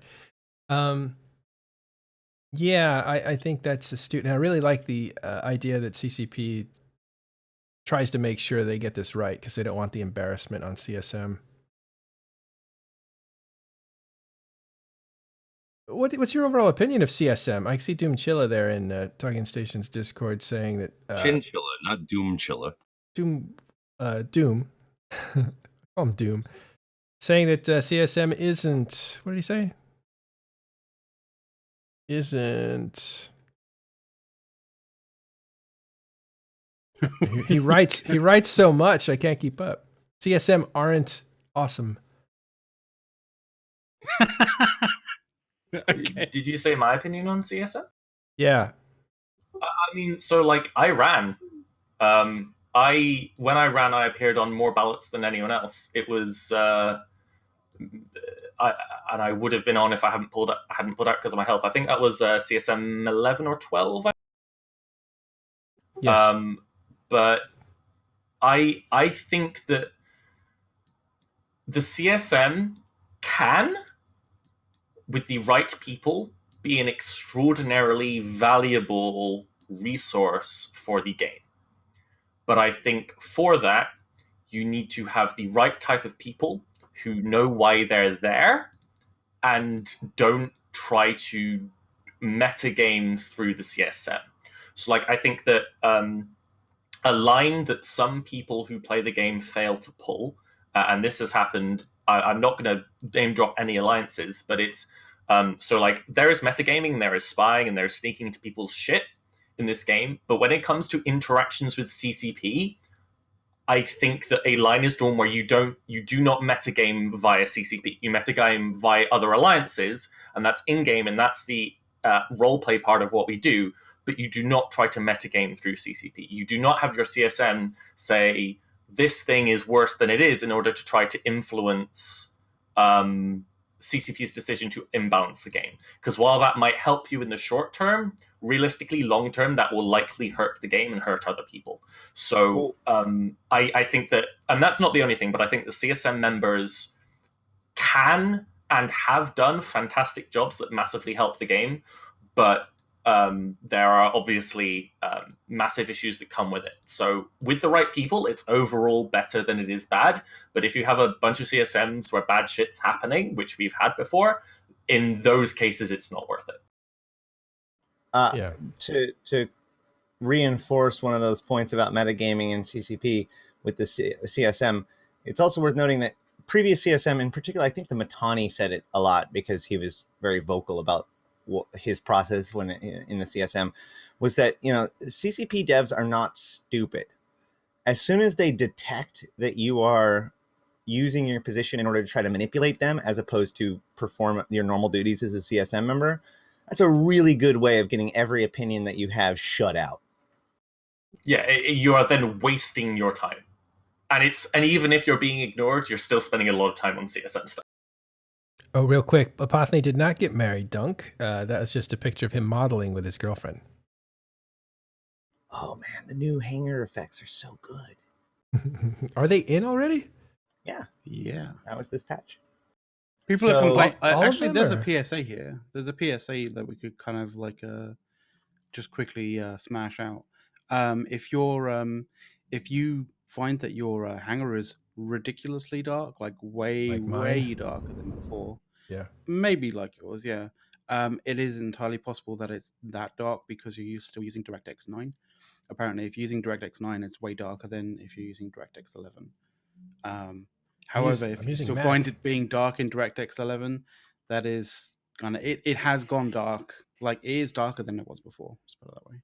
Yeah, it's like black. Can't see anything. You know, Another point on the CSM, if I may, is that it is a fallacy to think that the CSM is the only avenue to which you get expert players talking to CCP devs in semi-confidence. In that, I, to an extent, as an AT commentator, learned that if a CCP dev wants more information about a thing, the CSM is one of many ways they can get good player feedback. And it doesn't have to be CSM or reading the forums. There are players who CCP don't necessarily who don't like tell NDA stuff to, but there are players that devs know and will trust to say, hey, what is your honest opinion on this? And you don't have to necessarily be on the send to be asked that question. But it's a very and that's not a bad thing. It's in the same way that when you chat with them at FanFest, and if you are extraordinarily, well respected as a player by CCP, they might say, "Hey, what's your opinion?" Absolutely. I can vouch from that from experience. In fact, I've often said that the reason why I don't run for the CSM anymore is because I think that I have more power and flexibility in my current position than if I actually did become a CSM member. Because you're right, like the devs will just reach out to you, even like privately, or especially when I write an article that calls them out on their articles are the best way to do it. If you don't want to spend a year on the CSM, which is a massively terrible thing, but you have an issue, if you write a really well worded, researched, and thought out article that isn't so long you never want to read it, then that can have a massive influence on CCP. Like a couple of years ago, Rocket X wrote this really nice report on capitals, because those of you remember Rocket X, like he was the dude that hunted them, and that like circled around the CCP offices as far as I'm aware of like, okay, we need to learn this stuff. So you don't have to be on the CSM, just produce some really well thought out and researched content speaking from a place of real experience and authority, and you can massively influence CCP, sometimes even more than the CSM. Yep, Correct. no question about that. The really well thought out articles, I think, are probably the best player based communication, because CCP will read them. There are people at CCP that read these things. But I just want to. It was something I used a couple years ago in an article about the CSM and whatnot, and I'm going to paraphrase Churchill again when I say the CSM is the worst form of player representation, except for all the other forms that have been tried from time to time. The fact is, it's not perfect. We all know what the flaws are in there, right? But it is still a better mechanism for having unfortunately a select few, because it has to be limited, who are able to get more detailed, nuanced information from CCP in order to be able to provide feedback on that. It's things out in the forums are great. Everything else that we all do and whatnot, which is reactionary to information that CCP has put out, generally really late in the process, right? The point is to get this group of people in earlier in the process. People have talked about focus groups, having those. I think that those should be used once again. However, they are not going to be put under NDA when you have that many people that are involved with these things. So therefore, they're not going to be given that kind of early information necessarily to be able to provide quality feedback earlier in the process. And often devs are very good at learning what questions to ask that don't give anything away, that still give them value. I remember when I used to speak to Fozzie and Rise, I had no goddamn idea what they were talking about, and often I was in the room when they were talking to Elise rather than them talking to me. But like the devs are often very interested in hearing player feedback, especially when they know that player has a lot of experience. And like a lot of the time, like the first thing I recognized when to do the AT was the devs love talking about stuff. So you have to sign an NDA to do AT commentary, and the devs they come up to you. Have you signed your AT yet? Your NDA yet? Oh, thank God! Cool. I can tell you about this really cool thing I'm working on. So, and even it's just stuff like when I went there the first time, they showed us the Blackbird redesign because the person who made it just loved it and thought it was really cool and it was wholesome and amazing.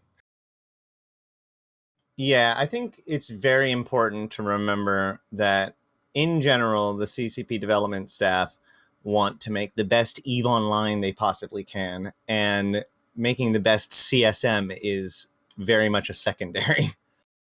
Like if they're going to do what they got to do to collect the information that they need to make the best game. It's not like they're going to go, oh well, you're not the CSM, therefore, I can't talk to you because you're not the official channel. That has never ever happened. If they think that you have a good idea, they want to hear it. All right, so CSM isn't the end all. That if you have other ways of contacting CCP, or if you're an expert player, they'll seek you out and write articles because in some ways that's what they read. I don't think they read a lot of articles, but they read the good ones. I would make that assumption as well. I also, just because it's me, I will stress that the same is actually true when it comes to a lot of aspects of EVE, including like the RP community. And a lot of people talk about how do you get involved with it? Well, a lot of it has to do with people actively putting together stuff, and you do stuff not knowing whether or not CCP is going to like it or accept it or do it, but you know what? Sometimes they do, and that's the key, right? And it's also about arguing in good faith and just generally being a nice person. You could be the smartest, most amazing, brilliant, like I have figured out exactly how to fix Eve, but if you are not pleasant to talk to and not good at articulating ideas, there is no reason to talk to you at all, even if you are the 2000 IQ best plays person. Like it is much. Think of a couple of examples. Well, exactly why I bring it up, right? Like you want to be able to articulate ideas, and you want to be talking in faith and be good to talk to. Like it's a thing that's come a lot out in the acting industry recently. You could have the best actor in the world, but if they're an asshole on set, people are getting away with that less and less and less because it just causes so many headaches. And it's like, okay, you might be slightly better than this other actor, but you aren't making me hate my life for 6 months whilst working with you. Soft skills are so important in employment. They're huge, and here's one of the reasons why is the job market is changing so fast because a lot of technology is changing so fast. A lot of methods are changing fast because they're based on technology, et cetera, et cetera. So you can't really train people for the job market based on a skill. Like you used to have to get really good at a certain thing to get hired, for instance. Instead, at least in the IT world, a lot of managers just want somebody that they can mold because they'll teach them the system as long as they have enough information to, table stakes to get into the place. But what they're really looking for is a good cultural fit. And what's interesting about cultural fit is that's really based on your background and how you've been exposed to certain common things.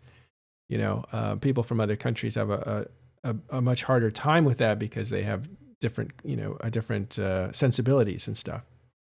So I think that's totally interesting. But yeah, if you want to get hired, it pays to just be someone that you can get along with. Okay, so we ought to wrap it up since we're finishing up. I did want to look at one more thing, and that is the large injector market. That is still going gangbusters. If you look, I wanted to actually come back to the Vexor Navy issue, because I actually had to log on and double check what you were just saying because it seems so incredible. But what's really striking to me isn't the current upswing, but it's last August's almost half drop in price. like it almost feels like what's happening now is a correction to that giant market movement from last summer, but I still don't understand why that happened. Probably overproduction, I would imagine. I mean, I guess so, but again, like maybe there's people working in Galente faction warfare to a level that I'm not aware of. I should talk to Jay, who's our old It just LP looks like manager. demand was pretty stable for the last 6 months or whatever, and it's trailed off a bit because prices are going up. But who knows? I think one of the things that we were alerted to is not necessarily the market price that's going on right now. It's that the contracts for the BPCs, the blueprints, were doubling in price, which means there's probably people willing to produce them because they think that there's going to be either a use for them or a way to sell them for people who think there's a use for them. Well, so the VNI blueprint is by far the most consistent way of turning faction warfare, Galente faction warfare LP into ISK. There are other better methods, but basically this is one of the accusations against the Galente that we had a supreme advantage, because basically our LP has a floor, right? No matter how many people are processing LP, you could just continue to buy VNI blueprints and be good.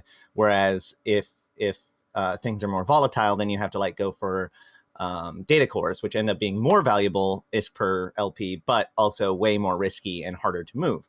So over time, more and more people just move to selling VNI, and more specifically VNI blueprints. So it could be that there was a stockpile.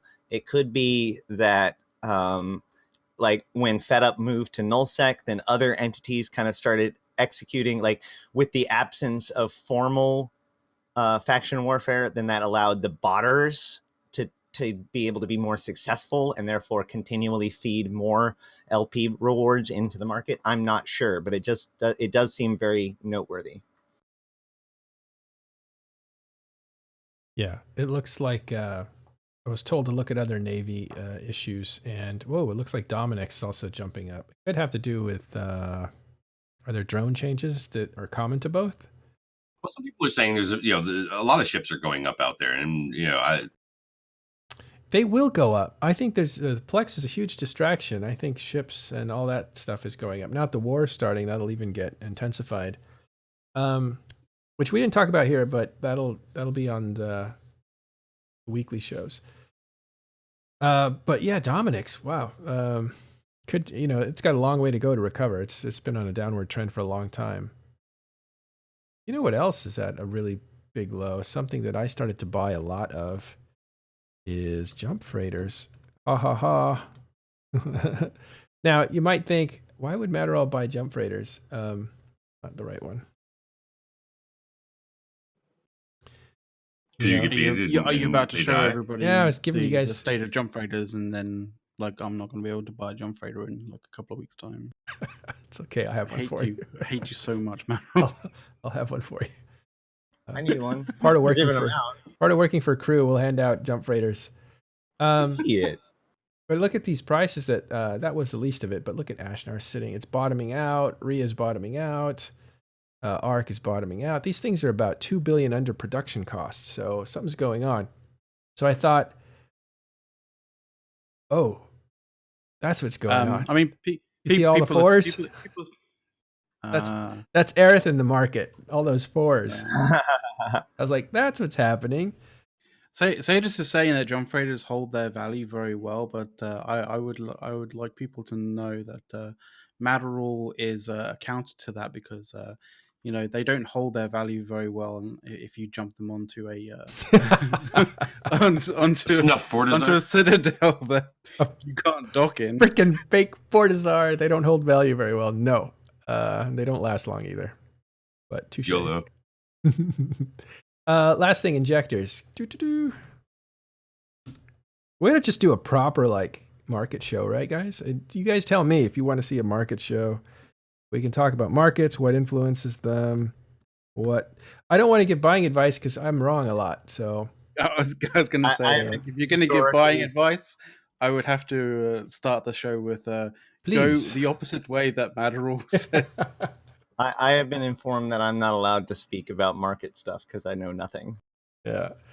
Well, markets are difficult. I mean, even interacting with the market for a new player is very difficult. Knowing what a buy and a sell is difficult because it's actually reversed. These are orders, not you're not actually buying something off the market. And when does tax apply? When doesn't it apply? Those are all very tricky things for a new player. But all I can say is that right now is a really bad time to speculate because it's patch day, and therefore all of the changes that were going to happen has just happened, and we still don't know what's going to happen next. Yeah. Yeah, the Lone Wolf is a good guy that does market stuff. There's also Raiden? No, who did the market show? Well, there was Lock Fox's market show. It's a very cerebral, but there was also totally at a loss of name. Roden? Rodin, yeah. Yeah, Roden. Okay. Yeah, did one on his own, and then I recruited him for INN, and then I left INN. So he got stuck there. But yeah, so He got stuck there. He's doing fine. He's doing fine. His contract's up in 5 years. Don't worry. He'll be okay. He's fine. Also, isn't he Imperium? So that makes sense too. Yeah, he's great. No, I actually think he's actually stopped. I think he played other games or something, but whatever. He's good too. So there's a lot of options. There were a lot of options for market shows. I don't know if there's one now, but the Lone Wolf, I guess, might still be out there. I'm not sure. Yeah, he still does his weekly show. All right, cool. Well, but what I want to talk about is some of the things that influence other things. And I think that's how you use the market effectively when you get, say, big enough to really kind of profit off the market. I think you need to know how it's going to move and be predictive in more intelligent ways. That doesn't always work out because people do not respond the way they're supposed to respond. There's something that sometimes there's an assumption that you make and there's something you don't know about a change. Just like the VNIs, you would think they're getting nerfed, they're going down, but tracking makes it hit even better, so it's going back up. And so there's a lot of stuff that you're going to miss. So market is not a foolproof way of making money, but it is interesting gameplay, and it is a passive income, sort of. You have to do all the buys and stuff like that. You can see getting a ton of participation in Discord. I want to throw out there another theory about why the VNIs, quote unquote, are still effective even though they got nerfed, which is that it's very possible that, yes, they got nerfed, but the other tools got nerfed more, right? Like, what are you going to use instead of a VNI? Well, with carriers being significantly more dangerous for ratting and harder to use because of their nerfs, maybe it's actually still more of an attractive to go with a VNI as opposed to some of those things now. I don't know. Is that Sadis? I love Sadis. He's hilarious. Okay, so one of the things that I was looking at is the injector market keeps going up, and you can see demand hasn't really fallen off. The prices are going up. Demand, totally the same. These spikes, by the way, are weekends because that's when people do a lot of buying. The weekend players, the weekend warriors. So the belly is the week. And if you look, that's been a really consistent rise. And it's not even like the 5-day cycle, which is the blue line. It's the 30-day cycle, which is the orange line. They're both kind of going in parallel. Sometimes you'll see the blue going up and down, and that means a lot of volatility. But here they're both very consistently just dripping, going in a certain direction. And I wondered, remember, this is not directly related to Plex. You'll see that at one point it looked like these guys were moving in tandem. No, I just hit the wrong. See, Plex was going up to, but it's also dipping. And these are forces of like sales and stuff like that. That's why you get those dips. Sometimes they affect injectors, but not usually. The reason that you have this giant dip here was because everybody was buying, as you can see, at this time when injectors were more valuable to actually inject. There was a limited amount of time that was available to players. They used it up, and then there was the slump, and then it just started progressing up. And I always thought that was very interesting. Like, demand really picked up. So my point here is that large injectors have a consistent demand, and their price keeps going up to meet that demand. And I think that might be part of why Plex was going up and up and up and up and up, because these things are semi-related. People will buy Plex and sell it to make ISK, and then use that money to buy injectors. That's part of it. Well, we're out of time. It's 2 hours, but that is something that we need to look at a little bit closer, and maybe we'll get some people much smarter than me to talk about what some of the influences are. But I do want to caution this. The one thing that I'm pretty sure about is there's no one reason Plex was going up. So anybody who has that formula is wrong, I think. There's a number of different influences happening. They're all interesting and they all play a role, but it's definitely not one thing. And I doubt it's speculation. I think people run to speculation like there's some kind of boogeyman in the market. And there is, sort of, but Actually, when I not zoom like you in, I think. see some pretty good patterns where it seems like Plex is matching skill injectors, but about 1 month behind, which makes sense, right? So as skill injectors go up in value, then Plex would fluctuate to compensate. As one would change, the other would have a lag behind. Possible. That's in a perfect world. I don't think it works. I don't think it works that way because there's various different farmers. Why are you thinking that? Because I'm just saying that you can see it. So if you zoom in on the skill injector, you see that little hump that goes up and then back down. That's right at the cross point of January. If you go to Plex and then zoom in, you'll see that almost the exact same pattern, just a little bit later. Either way, whatever. Now we've gotten into a whole nother level of tinfoil. I want to say that I'm actually about to go up on stream. So if you guys want to continue to see stuff, start it up and we'll dump over to yours. Raid it, I think is what they call it. Yeah, let me finish setting up the rest of the stuff. Just a real quick thing to bring up here. It got sent to me in DM. Apparently, there's something going on out there with HOD damage that apparently somebody's saying it's a 2% damage bonus instead of 2 times. Oh, wow. So I don't know if that is true. I'm going to throw this. I'm sorry. I apologize. It is a Reddit thing or whatever, in case anybody wants to go and, take a look at that or whatever, and, or confirm or deny or whatever that there is a bug going on out there. But that'll get fixed fast. Just wanting to say, like, something CCP are always perfect at their job. 2%. Let's see if we can see it. I don't know if you can see it from a kill mail or anything, but yeah. No, I thought maybe it would be listed somewhere, but what you'd have to do is you'd have to simulate a fit, and then you'd have to turn the siege module on and off and see the damage difference. Oh, okay. So that's all right. 2%, 2 times. I get how that mistake was made. Yeah, breaching an NDA, conspiracy to commit. I can see how that mistake was made.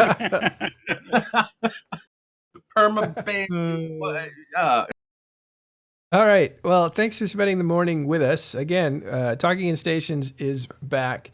And so check out our Thursday show. We also have more shows coming online, like the Wormhole show that happened on Monday. They'll be happening Mondays, I think, every other week to start. And we'll see if we can get that to every week. Definitely check out Open Comms as well. Dirk McGurk. I think that should be spicy this Friday. You have a lot to talk about. I want to be on that one. But yeah, a lot of shows, a lot of fun. EVE Online is pretty interesting these days. All right, Ash, let me know when you're up. I don't know how to do the raid thing, so you guys... I can do it. Don't worry about it. Great. Terrific. All right. Again, thanks everybody for tuning in. We'll see you Thursday if we can do it. These are always relaxed and low effort, and that's why we...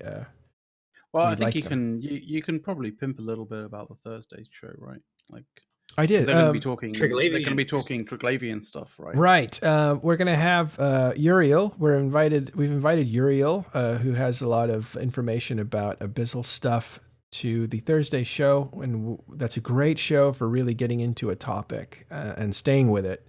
And Artemis and the guys will be doing that and going deep with some of the theories about Abyssal super capitals. There's some structure that is so big, it's maybe 10 times bigger than a Titan, and it has engines. So is it a ship? Is it a structure? What could it be? Find out Thursday, Talking in Stations. Okay. Thanks, Dirk. Thanks, Ash. Thanks, McLeod. Yeah. And Apotheny for coming back. as a filler, what do you think is the the top trending kind of words this week for EVE Online? Corruption. Okay, I'm dropping out because I'm actually live now. Lobbyist. Okay. Bye, Ash. Ash, before you go, PM me the link to your channel. Sure thing. Thank you. All right. Yeah, I don't know what's trending, but I can imagine Risk. I do know that he's not an ordinary player. I don't think he should be seen as an ordinary player. I think there's more at stake, and it's heartbreaking. Really, I'm really kind of heartbroken about it. But you know, I think we're always bothered when something happens that that breaches the trust in whatever way it may have happened, or we're always bothered by that, because again, it ends up churning up not just about the individual player, but it also churns up like all of that, all those people that dislike the CSM to begin with, point to things like this as being another reason, why to get rid of it. So then you end up having to talk about that. And yeah. Well, I meant more personally for him. I just think it's tragic because I know how much he likes the game, how much he likes the people, and to basically say you can't play anymore is like it's really sad, really sad, like beyond usual. All right, man. So what do we do? We're good to go on this. All right, we're good to go on this. Like, yeah. Thanks, release guys. the report. I'll start it and then Yeah, release the reports. Let's get this out in the open. All right, guys, watch Ash. We'll see you later. Take care.